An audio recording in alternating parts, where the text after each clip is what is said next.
and gentlemen of the universe, the next voice you hear. It's Erik Nagel. Ladies and gentlemen, welcome to the show. My name is Erik Nagel.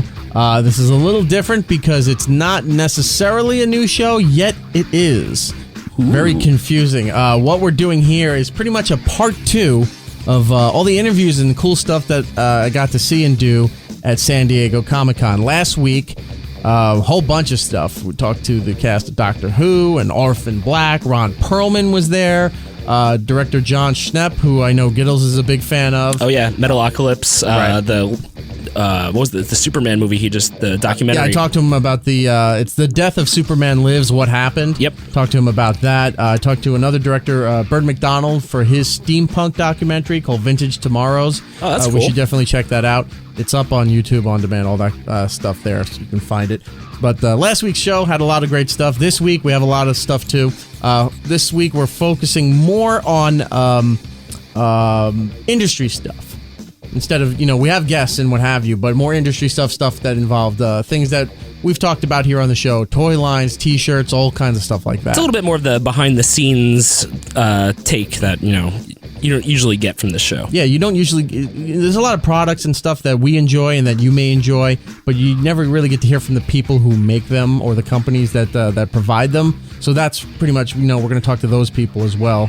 What else is coming on? Robert Kelly. We're going to talk to him a little bit later about his brand new show with Dennis Leary, Sex and Drugs and Rock and Roll on FX. I'm definitely going to check that out. I am a huge Robert Kelly fan, and I also like Dennis Leary a lot, too, so I think this is going to be a good project. Yes, we'll talk to him and Lego. We talked to them for a little bit about their new Lego Dimensions and a whole bunch of stuff, but we'll get to that in just a moment here. Brian didn't get to go to San Diego Comic-Con with me. I didn't get to go. Giddles, we didn't plug our stuff. It's Erik Nagel on Twitter and Instagram. It's Erik Nagel on Twitter, on YouTube, and Facebook. It's E-Rock Radio on Instagram. And then Giddle Base on the Twitter and Instagram for your stuff there. I think we got everything covered. There we go. Moving on. Anyway, so, yeah, you didn't get to come to San Diego Comic-Con. I wish somebody did. I was very jealous. I saw all the pictures you were posting and all the toys, and I was like, man, I really want to be there. It was a great experience. I'm not going to lie. There was it was very busy. Was it as crazy as like everyone says it is? Like, how was it compared to New York Comic-Con? Yeah, New York Comic. Here's the thing. It's difficult to walk around New York Comic-Con just for the way the layout is with the Javits Center.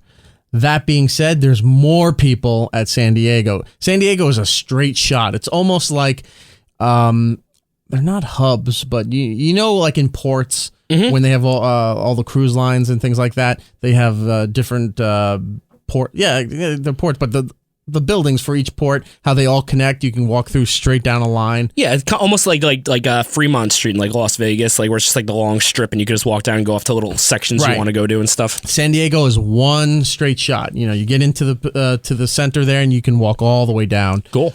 So there's a lot more people, which takes you longer to get through, but there's not as many obstacles and separations and stuff like the Javits Center has for New York Comic-Con. It was busy. It was a lot of fun as well. I'm not complaining by any means, but it is a 2-person job. I did all of that by myself. I was exhausted every day. I barely had time to get anything done. I don't know how you did that all by yourself, because when we were down at SuperCon, it was like all 3 of us like working on it, and it was hard enough like for that. Well, hang on a second here. It was 3 of us working when we did the interviews. Exactly. That being said, everything past that was me either at the booth or at the hotel while Giddles and Roland were venturing through South Beach there. Anyway, so I did all of that, and it was a great time, a lot of cool stuff, a lot of these separate attractions, sideshow attractions, I'll call them, besides what was in the convention, were amazing. If you go to E-Rock Radio on Instagram or It's Erik Nagel on Twitter and Facebook, you can see the photos that we posted. Adult Swim had their own carnival there. What? Which was awesome. They had a Meatwad bouncy house. That's awesome. Which was huge. Did they have like any kind of like Moonanite games or like? No, they had the Moonanites walking around. I took a saw photo. the picture of you with the Moonanites. So when you pose for a photo, all of a sudden the middle finger shoots up in their hand. So otherwise you don't see it unless you take a photo with them. That's awesome. They had a Rick and Morty exhibit out there. They had a whole bunch. They were giving out free T-shirts. They had limited edition prints that you could choose from, and you choose the shirt that you want, and then they did the old press.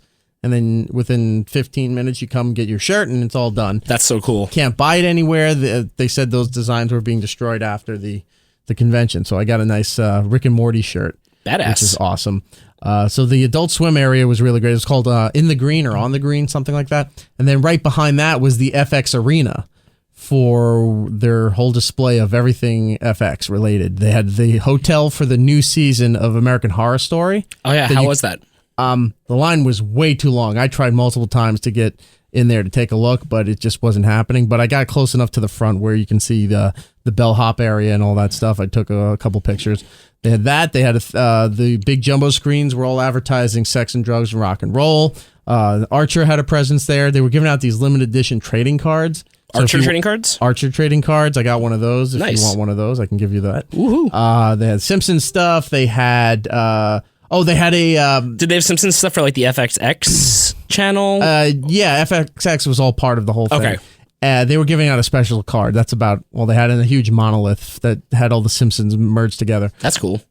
They had an abandoned building that you can go in for the strain. Ooh. So I don't know what was going on there, but every time a group of people went in there, they started screaming. So did anyone ever come out the other side, or did they just go in and scream and then you never saw them again? No, you know what? I lost interest after I heard the screams. I walked to see what the next thing was.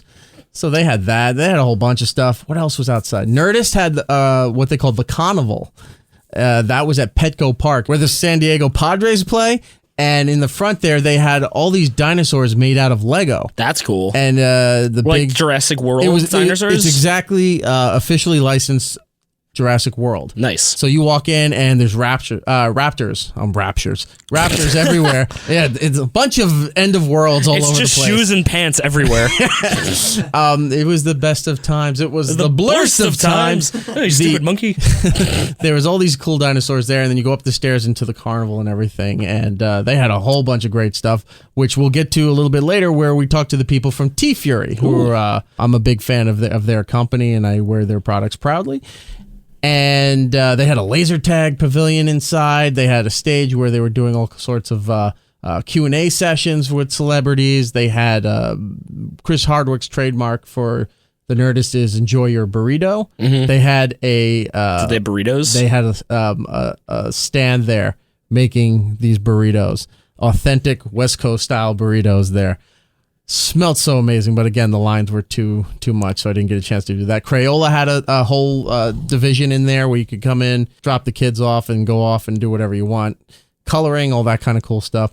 What else was there? There was also it like the Itchy and Scratchy Land? Just throw the kids in the ball pit.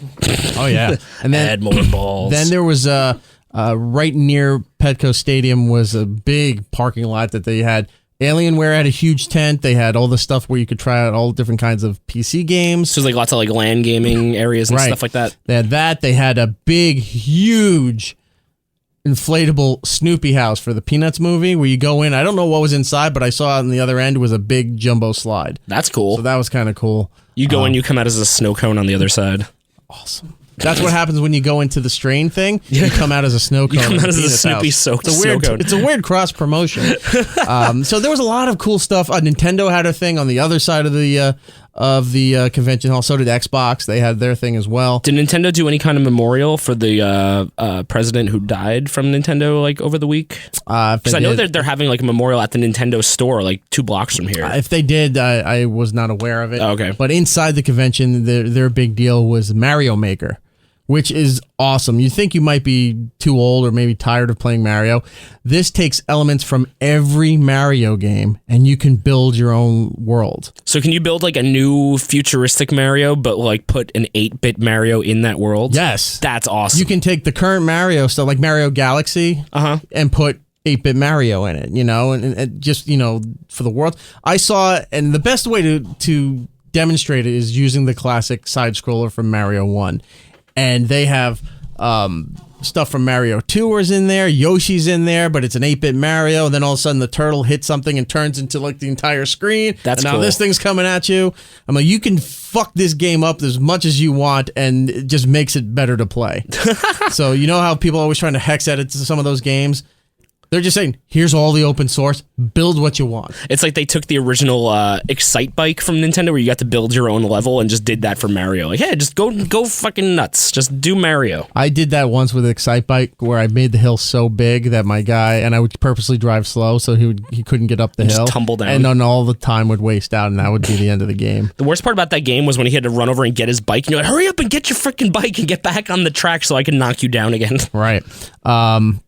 Yeah, there was a whole bunch of other cool stuff there. Again, go to eRock Radio on Instagram or It's Erik Nagel on Twitter and Facebook, and you can see a lot of the photos and the cool stuff that I posted. What was your favorite thing that you saw there? That I saw there? Well, I got to admit that, the Adult Swim area was really, really cool. I don't know. There was a lot of awesome stuff. I don't know. There was the Lego thing over at the Hard Rock was amazing. Which we're going to feature in a little bit. Nice. We'll talk to the people at Lego, talk about their brand new game, Lego Dimensions, which is going to be huge. Yeah, anything Lego at this point is just like Lego of my money. Like, you're just taking it. Was that a pun? No. Oh, okay. Yeah, I think it was. Right. It was. Let's go into our first interview here. We can always come back and talk more about San Diego Comic-Con and what have you. We're going to talk to I'm going to go and speak to the guys from Men of Action. Now, if you're not familiar with what that is, go to menofaction.tv. It's an entertainment group that is composed of the creators and acclaimed comic book writers who have done so many projects that you know, but I'll list them in a second. We speak with Joe Casey, Joe Kelly, Duncan. I can't pronounce his last name. Is it Rouleau? Rouleau? I would say Rouleau. Rouleau. There we go. Or Rouleau, because that's like how you'd say like beau in French. So it could be like Rouleau. Okay. I'm not really sure. Duncan, we'll call him. Let's call him DR. The guy who makes the yo-yos. And Steven Seagle, we speak to them as well. Some of the projects they've done currently, at least as far as TV goes, maybe your kids watch The Ultimate Spider-Man or Marvel's Avengers Assemble. You may know that, and you also may know Ben 10, which is one of the biggest kid series in the last 10 years. And, of course, Big Hero 6, they created it. Yep, just a little movie. You may have heard of Big Hero 6. These guys aren't hurting for work. They just love what they do, and they keep doing it. So we're going to speak to these guys. Let's go over and talk to the guys from Men of Action. It's Erik Nagel at San Diego Comic-Con. Back on the floor of San Diego Comic-Con, and we're here with the Men of Action. We'll start off with Joe Kelly. How are you, sir? I'm good, thanks. How are you doing? How's your con experience been? Good, actually. My energy is shockingly going up in the middle instead of down, which is I'm not on the exact reverse scale of you. I'm about ready to go back to bed, and it's only, I think, 2, 3, 4 in the afternoon. Yes, exactly. That sounds good. Joe Casey is here as well. Yes, I am. Hello, sir. How's your con experience been? Pretty good. I'm not as up as Joe Kelly, but I'm all right. Yeah, you've got the glasses, so you might be hurting from last night. I might be sleeping right now, yes. actually. And also Steven Seagle is here. Hello. How are you? Tell us all about Men of Action. Men of Action is a collective of 4 of us, including Duncan Rouleau, who is joining in just a moment. And we are a creative think tank. We are a writers kind of collective, which is a weird concept in Hollywood and entertainment. Some people have difficulty grasping. You don't see many collectives in Hollywood anymore. There are not many, and we're oddly socialist in our construction, so we terrify a lot of people. You're going to go on that the McCarthy list there. Exactly. And we do animation, we do live action television and film, we do video games, we do comic books through Image Comics. We do a lot of stuff. What are some of the properties that you're currently working on? We created Ben 10, and we're actually just going back to do a new version of that show for Cartoon Network. I saw it. We also created Generator Rex for them. We executive produced and wrote. For Disney XD, we did Ultimate Spider-Man and Marvel's Avengers Assembled, the 2 shows from Marvel. We created the character and team for Big Hero 6.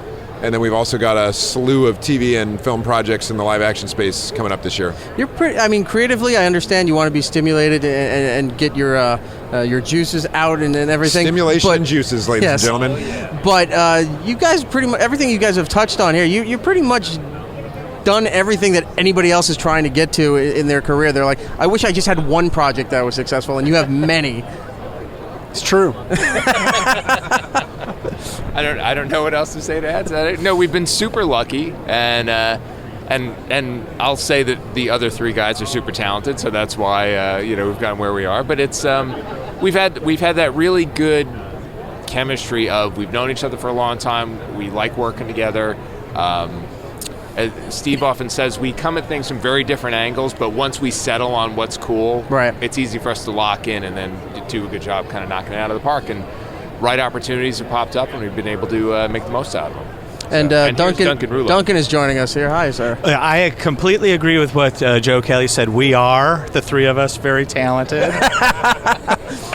Joe had just done a couple of things that you might see in the next, year. He had a voice in this character called Deadpool, which I think most people little project you may have heard of. May have heard of. He had a principal role in helping construct that. But beyond that, I don't. It's we had a movie that he wrote. And he's got another comic book that became the best anime or best manga in Japan. So you're saying he's not pulling his weight? Is what you're saying? No. And what he needs to do is he needs to get down to brass knuckles here and start getting this, and accomplish something. I'm going to try. I'm going to do my best. Just looking at all the stuff that you have here, let's start with just with Big Hero 6 alone. When that was chosen to be made and that news came out, everyone was kind of scratching their head and going, that's the one, that's the first property you're going to develop from Marvel, for Disney and everything, and then it just blew the roof off. Well, you know that scene in Guardians of the Galaxy when I think it's who says Star-Lord, and he goes, finally. That was my reaction when I heard about Big Hero 6 being turned into a movie. I was like, finally. What did you guys know that everyone else didn't, that Big Hero 6 was going to be huge? All I know is that when we came up with it, we thought it was the greatest thing that had ever been invented ever. But you know what? You do. Anything you work on, you always feel that way. And then I think I just harbored a need to see it turned into something bigger than it ever got to. And I'm sure it was by my sure will that happened. Oh, Steve needs a microphone. Steve wants the microphone. I don't mean to cut you off, at least in this interview. No, the thing is, what John Lasseter responded to what we've been told when the various Marvel things were pitched to him was the emotional core of the story they were pitching. And the very first thing we made up about Big Hero 6 was a boy and his robot, and in the comic version, the robot is a replacement for his dad who is dead. And it's that question of, can you let go and what do you hang on to of the people that you lose? That's still the spine of the Big Hero 6 movie, and that's a resonant spine. And Disney was willing to kill off the brother instead of his father, and tell that story, and that's a good story. That's the thing with Disney. Somebody's got to go. Somebody's got to die. Yeah. No, I think that's the very cornerstone of any good Disney movie. Death. Or Pixar. No, but they're willing to talk about things that matter. A lot of times you look at comic book stuff and it's light, but those are heavy themes, and they did them, and good for them. Now, with these properties and with the success that comes with this, Big Hero 6 and Ben 10, I'll point out, there's a lot of merchandising that goes with this once it becomes really successful. Do you guys, one, get free merchandise when these things are created? And two, do you get a piece of that merchandise? You can answer it if you want. I just want to say, I think that's going to be the answer for every one of them, that Steve should have answered this one. Our contract, for one, I won't say which one of these things, our contract called for them to give us a copy of every piece of merchandise that was made, and we received exactly 0 pieces of merchandise ever. Yeah, now they just don't put that in the contract because they would be in breach because they make so much stuff that eventually they're going to screw up, and then we'd swoop in with our legal team and show them what's for. Because we didn't get a cup from 7-Eleven. I just like to say I don't think we're bitter at all. So it's like bitter. You create, you write, you do all these things, and you can't even be like. There's going to be somebody online that has every piece of collectible, and you go, I made the damn thing. I don't even have the shower curtain. It's like you're in my mind. I think we'll just have to be satisfied with the money. Try to go out and buy it all yourself. I did see a leather Baymax yesterday that I coveted, and I can't get one because it's some kind of exclusive. Oh, really? Yeah. I'll buy it on eBay for like $5,000, I guess. What are some of the projects that you have in the works right now? As Man of Action or comic books, or what do you... Anywhere, wherever you want to go. We're covering it all. 2 live-action TV shows that we're working on in the UK with Left Bank Entertainment. That's pretty exciting. Can't tell you what those are yet, but that's cool. Do they have the words doctor or orphan in it? They don't yet, but they're original stuff. Yeah. And then I'm doing a comic book called Camp Midnight for Image Comics. It's a standalone graphic novel about a human girl who winds up in a monster summer camp and has to kind of keep her secret identity on the down low. She tries to survive and help her best friend Mia get through the summer. And that comes out in October. That's pretty cool. Joe Casey? We just finished shooting the Officer Downe movie. It's based on one of my graphic novels, starring Kim Coates as Officer Downe. We're editing right now. Hopefully be out next year.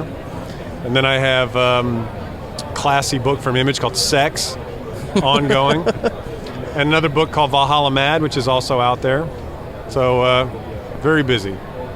Joe Kelly? We made an announcement a little while ago about the I Kill Giants movie, which is moving along at a very nice clip. Hopefully very soon we're going to make another big announcement about some talent, which I'm very, very excited about. Some talent on that movie. Some talent. I wrote the script. I'm really proud of it. We have an amazing director named Anders Walter, who won the Oscar winner. Won the Academy Award for Best Short Film a couple of years ago. It's going to be great. So we're really excited about that. Second volume of Four Eyes is coming out through Image this fall, which is a book that I love and is near and dear to my heart. But Max Fiumara is super busy and is a superstar at Dark Horse, so getting his time is a little challenging. Yeah. But we have more of that coming out, and then a couple of other comics that I can talk about very soon, but not until Sunday. Embargo. And Duncan? Well, I think you opened up the whole thing by saying we've already done everything, and what do we? That's where I am. I'm with you. I've already done anything, so I got nothing coming out. No, I've got so many different comics that I'm doing with. I'm working with a lot of artists on a bunch of books, but nothing I can announce yet. So it's safe to say that for you four gentlemen, there's no downtime in the near future. No. So we'll be on the lookout for all of this stuff. What kind of social media can we plug here? Where do you want to direct everybody? I mean, you've got a million projects, but where do you want to go with this? Well, we've got our Facebook page, Man of Action Entertainment, right? So at Man of Action ENT is our Twitter handle. I'm going to do the for the deaf. I'm doing the hand. I like that Duncan is doing hand gestures for radio. Well, I just said I was. Go ahead, continue. You could do the Garrett Morris one where you could yell real loud. I was going to. I've actually pulled the Garrett Morris joke out, and I'm we're impressed that you would know that reference. At Man of Action ENT. ENT. Our website is manofaction.tv. And then we have some various Twitter accounts and stuff like that. Not me. Except for Joe Casey. He's off the grid. Joe Casey's off the grid. Yeah, he's. You might catch him in those 8mm snapshots of Bigfoot moving through the forest. But he's building his hay bale house out in the middle of for the doomsday preppers. The longest tail on these No tights. idea what's happening right now. Jesus Christ. And I don't think you got any proper plugs in here, Steven, so do you have anything social media-wise? Well, actually, because this is the weird thing about being a collective is that those are our handles. We post everything collectively. So. Yeah. Fair enough. Men of Action, go to the Facebook. We'll shout it real loud at the end. We'll put it in post. Check it out. Everything you guys have been doing. I got to tell you this. I've only recently started watching Ben 10. A friend of mine has a son who just started getting into this, and I'm just like, I'm enjoying this, and I don't think I'm at the age that I should be really enjoying this. No, but You got problems. You got real problems. But I walk down the aisle, in Toys R Us. I'm like, I kind of want that. I kind of want that too. Nice. How do I bring that home? No, that's cool. Thank you. It's good. I mean, we do shows we want to see. I mean, that's one of the things that we try to make a hallmark of our work. So it's good to hear that. And with that said, I'm going to go over to Funko and try to get the big Baymax. There you go. There we Excellent. go. Thank you guys so much. Thank you very much. Erik Nagel. You know, Erock? Well, he'll be right back.